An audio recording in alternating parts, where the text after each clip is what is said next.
வணக்கம் நண்பர்களே. இன்னைக்கு நம்ம சிறகடிக்க ஆசை நிகழ்ச்சியில் ரோகிணியோட கதை என்ன ஆச்சு, அவங்க டைவர்ஸ் பேப்பரில் கையெழுத்து போட்டாங்களா இல்லையா அப்படிங்கிறதாங்க ப்ரெடிக்ட் பண்ண போகிறோம். இன்னைக்கு ரோகிணி மனோஜ் சொன்ன மாதிரியே அவங்க மாமியார் வீட்டுக்கு வர்றாங்க. கூடவே வித்யாவும் வர்றாங்க. அதே டைம் வக்கீல் எல்லாருமே ஆஜராயிருக்காங்க. அந்த டைமில் தான் ரோகிணி வந்து சைன் பண்ணுறதுக்கு வராங்க. அந்த டைமில் ரோகிணிக்கு பார்த்தீங்கன்னா தன்னுடைய பழைய ஞாபகங்கள் எல்லாமே வருதுங்க. அந்த டைமில் மனோஜ் கொஞ்சம் எமோஷ்னலாக இருக்கார். ஆனால் மனோஜ் தான் அம்மா பிள்ளையாச்சுங்களே. அதே டைமில் எப்படா பணத்தை கொடுக்கலாம், எப்படா ரோகிணியை விரட்டி விடலாம் அப்படின்னு பார்க்குறாங்க. பட் எல்லாருமே வீட்டில் இருக்கிற எல்லாருமே ரோகிணிக்கு ஒரு ஒரு அட்வைஸ் பண்ணுறாங்க. நீங்கள் மட்டும் நியாயமாக இருந்திருந்தா உன்னோட வாழ்க்கையும் இதே மாதிரி தான் இருந்திருக்கும். நானும் உன்னை ஒரு பொண்ணாக தான் பார்த்தேன். ஆனால் இப்போ பார்த்தீங்கன்னா நீ சொன்ன ஒரு சின்ன பொய்யால் உன்னோட வாழ்க்கையே வீணாக போச்சேம்மா அப்படின்னு சொல்லிட்டு அண்ணாமலை வந்து ரொம்ப ஃபீல் பண்ணி பேசுகிறாருங்க. ரோகிணியும் என்ன சொல்கிறாங்க அப்படின்னா, நான் இந்த குடும்பத்தை ரொம்ப மிஸ் பண்ணுறேன். நான் ஒவ்வொருத்தங்களையும் என்ன பண்ண போகிறேன், இனி என்னோட வாழ்நாளில் மறக்க முடியாத மெமரிஸாக தான் இருக்குங்கிற மாதிரி ஒவ்வொருத்தர் ஃபேஸாக பார்க்குறாங்க.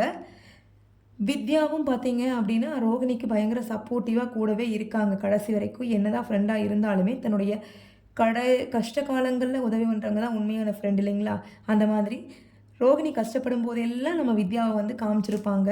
அதே மாதிரி தாங்க அவனுடைய வாழ்க்கையுடைய கடைசி கட்டத்துலேயும் வித்யா வந்து அவள் கூட இருக்கணும் அப்படின்னு ஆசைப்படுறா ரோகிணி. அதனால் வித்யா பார்த்திங்கன்னா கூடவே வந்திருக்காங்க. மீனா ரொம்ப ஆறுதலாக பேசுகிறாங்க. ரோகிணி தயவு செஞ்சு மனசை தேத்திக்கோங்க. டெய்லி இப்படி அழுதுகிட்டே இருக்கிறதுக்கு பதிலாக ஏதாவது ஒரு நாள் நம்ம அழுதே முடிஞ்சிடலாம் இல்லைங்களா? அதனால் நீங்கள் கிருஷ்ண மேலே நீ கான்சென்ட்ரேட் பண்ணுங்கள். உங்களுக்குன்னு ஒரு பையன் இருக்கான், அவனை பாருங்கள் அப்படின்லாம் அட்வைஸ் பண்ணுறாங்க.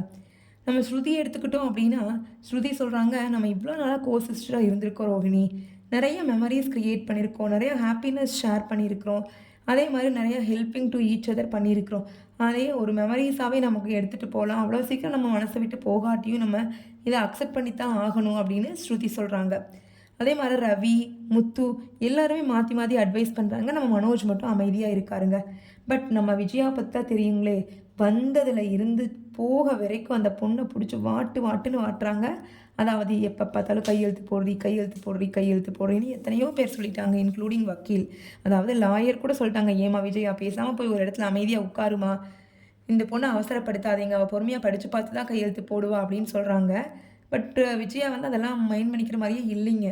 அவங்களுக்கு தேவையானது என்னது, ரோகிணியுடைய கையெழுத்து. அவங்களுடைய பையனுக்கு வந்து வேறு பொண்ணை பார்க்கணுமாமாங்க, பார்த்து உடனே கல்யாணம் பண்ணி வைக்கணுமா. இப்படி ஒரு அம்மா இருக்கிறதுனால தாங்க நிறைய பசங்க பார்த்திங்கன்னா இந்த மாதிரியான சூழ்நிலைக்கு தள்ளப்படுறாங்க. இப்போ ரோகிணியும் பார்த்திங்கன்னா சைன் பண்ணுறக்கு போயிடுறாங்க. அந்த டைமில் தான் மயக்கம் போட்டு கீழே விழுந்துடுறாங்க. கடைசியில் பார்த்திங்கன்னா ரோகிணி எடுத்த முடிவு என்ன அப்படின்னு கேட்டிங்கன்னா, அவங்க நான் இனிமேல் சைன் பண்ண போகிறதில்லை அப்படின்னு சொல்லிட்டாங்க. ஆமாங்க, நம்ம எல்லாரும் எதிர்பார்த்தது தாங்க. ஏதாவது ஒரு ட்விஸ்ட் வரும், ஒன்றா ரோகிணி ட்ராமா போடுவாங்க, இல்லை அப்படின்னா ரோகிணியை வச்சு கொஞ்ச நாளைக்கு ஓட்டுவோம் இல்லைங்களா? அந்த மாதிரி இப்போ ரோகிணி மனோஜ் கதை தாங்க முத்து மீனா கதையை விட செம்ம இன்ட்ரெஸ்டிங்காக போயிட்டுருக்கு. நம்ம மனோஜும் ரோஹிணியும் மறுபடியும் ஒன்றா சேர்த்துறதுக்காகவே அவங்களுக்கு ஒரு குட்டி பாப்பா வரப்போகுதுங்க. ஆமாங்க. பட் இப்போ பார்த்தீங்கன்னா எல்லாரும் மாற்றி அதிர்ச்சி ஆகுறாங்க. எதுக்காக அதிர்ச்சி ஆகுறாங்க அப்படின்னு பார்த்தீங்கன்னா, எப்படி வாய்ப்பே இல்லையே, என்னடா மனோஜ் இது அப்படிங்கிற மாதிரி மனோஜுடைய அம்மா வந்து அவங்கள பார்க்குறாங்க. பட் ஆனாலும் விஜயாவுடைய ஆழ்ந்த மனசில் இருக்கக்கூடிய எண்ணங்கள் அப்பப்போ வெளிப்பட்டுகிட்டே தான் இருக்குது. பரவாயில்ல இதெல்லாம் இருக்கட்டும், அதெல்லாம் நீ அப்புறமா போய் என்னமோ பண்ணிக்கோ, இப்போ எங்களுக்கு கையெழுத்தை போட்டு கொடுத்துரு அப்படின்னு சொல்கிறாங்க விஜயா. அப்போ பார்த்தீங்கன்னா ரோகிணி சைன் பண்ண போகிறாங்க. அந்த டைமில் தாங்க அவங்களுக்கு இந்த மாதிரி பிரச்சனைகள் எல்லாம் வரப்போகுது. அப்போ டாக்டர் சொல்லிட்டாங்க, கங்க்ராச்சுலேஷன்ஸ் மனோஜ். யார் இவருடைய ஹஸ்பண்ட் அப்படின்னு கேட்கும்போது மனோஜ் தான் அப்படின்னு சொல்லிடுறாங்க. ஸோ அவங்க வந்து அவங்களுடைய விஷஸை வந்து கன்வே பண்ணிவிட்டு செக்கப்க்கு ரெகுலராக வந்துடுங்க அப்படின்னு சொல்லிட்டு போயிடுறாங்க. பட் எல்லாருமே ஆச்சரியத்திலையும் அதிர்ச்சியிலும் மாற்றி திரும்ப டாக்டர்கிட்ட தொலைச்சி கேள்வி கேட்டாலும் டாக்டருடைய பதில் ஒன்று தாங்க, ஆமாங்க ரோஹிணி கன்சீவாக இருக்காங்க, அவங்கள கொஞ்சம் கேர் பண்ணிக்கணும், you have to bring her for health checkup அப்படின்னு சொல்லிட்டு டாக்டர் போயிடுறாங்க. இப்போது அண்ணாமலை என்னடா பண்ணுறது அப்படிங்கிற மாதிரி ரொம்ப முழிக்கிறாரு. பணம் பார்த்திங்கன்னா யார்கிட்ட இருக்குதுன்னா நம்ம மனோஜ்கிட்ட தான் இருக்குது. ஓகேங்களா? இப்போ கனகா என்ன ஆனாங்க அப்படிங்கிறதே இந்த 2 or 3 டேஸாக காமிக்கவே கிடையாதுங்க.